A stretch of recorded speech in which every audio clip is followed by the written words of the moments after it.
رب کا قرآن فرما رہا ہے، یہ سورۃ الاعراف ہے، رب فرماتا ہے دیکھیں نا رب کی رحیمی، رب خود دعا مانگنے کے طریقے بتا رہا ہے۔ تمہاری کامیابی ایک سٹیپ دور ہے، وہ سٹیپ کیا ہے؟ صرف دعا مانگو، میں تمہیں کامیاب کر دوں گا۔ رب فرما رہے ادعوا ربکم تضرعا وخفیا انہ لا يحب المعتدین۔ رب فرما رہا ہے کہ دعا مانگو،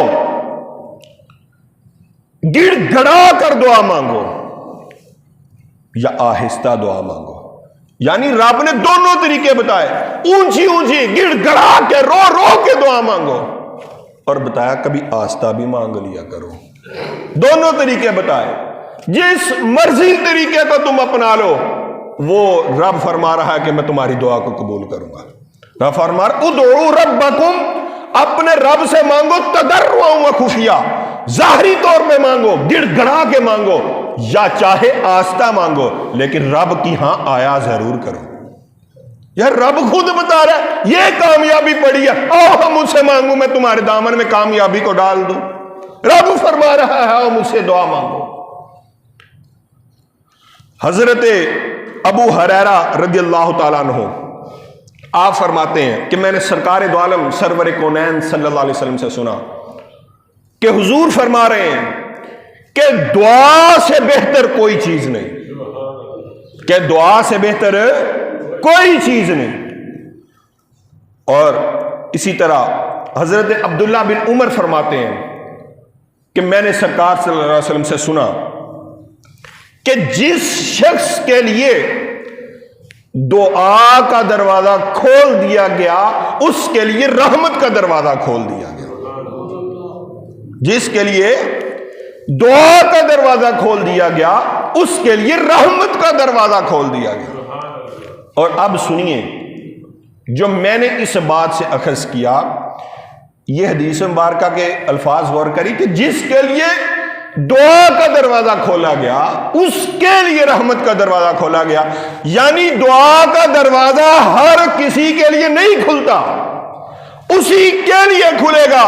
فَلْيَسْتَجِيبُوا لِي وَلْيُؤْمِنُوا بِي لَعَلَّهُمْ يَرْشُدُونَ۔ دعا کا دروازہ کھلتا ہی اس پہ ہے جو رب کا حکم مانتا ہو اور رب کے اوپر ایمان رکھتا ہو، پھر یہ دو شرط پائی جائیں اور پھر اس کے اوپر رب دعا کا دروازہ کھولے گا۔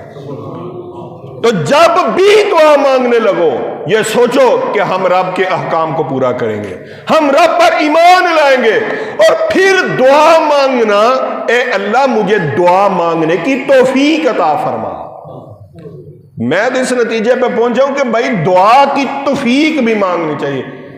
توفیق ہوگی تو بندہ دعا مانگے گا، توفیق ہوگی تو دعا مانگے گا، تو دعا مانگنے کی بھی توفیق مانگنی چاہیے۔ اے اللہ مجھے دعا مانگنے والوں میں شامل فرما، پھر وہ دعا مانگے گا۔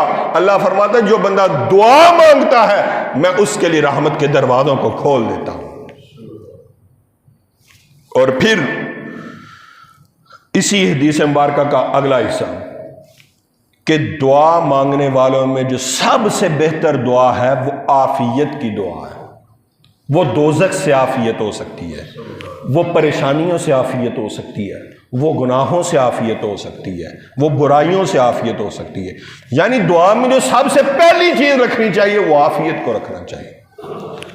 اور دعا کا فائدہ کیا ہوتا ہے کہ جو مصیبتیں نازل ہو چکی ہیں وہ مصیبتیں کم ہو جاتی ہیں، اور جو آنے والی ہوتی ہیں اللہ ان مصیبتوں کو دور فرما دیتا ہے۔